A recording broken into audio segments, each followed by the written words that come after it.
Ветото на председателот на државата Иванов за законот за употреба на јазиците отвори безброј правни дилеми околу процедурата како треба да постапи собранието при повторното разгледување на ова законско решение. За дел од правните експерти ситуацијата е јасна. Собранието треба да расправа за над 35.000 амандмани поднесени од пратениците на ВМРО ДПМН. Други пак сметаат дека законодавниот дом воопшто не треба да отвара дебата за истите. Вакви правни дилеми и ситуации имале и земјите во соседството, но и дел од земјите во Европската унија. Најсвеж пример кога председател кренал рачна кошница на некој закон има во Бугарија. Шефот на бугарската држава Румен Радев, кој доаѓа од различна партија од онаа на премиерот Борисов, стави вето на законот за борба против корупцијата, тврдејќи дека законот не само што не создава адекватна нормативна основа, туку поставува препреки за борбата против корупцијата. Законот предвидува формирање посебни единици за борба против корупцијата, која треба да ги истражува личностите на високи државни позиции, нивниот имот и потенцијалните судири на интереси. Парламентот сепак го отфрли ветото на Радев и го усвои законот. На ова председателот реагираше дека борбата со корупцијата најдобро да се води преку медиумите. Това не е изненадващо за мен.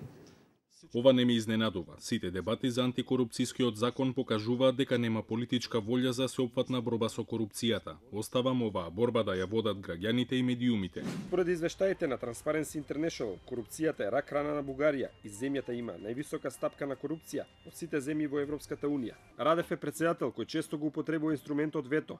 Лани стави вето на законот за буџет на здравствената каса, но и тој беше отфрлен од парламентот. Предходно не го потпиша ниту законот за концесии. Днес наложих вето.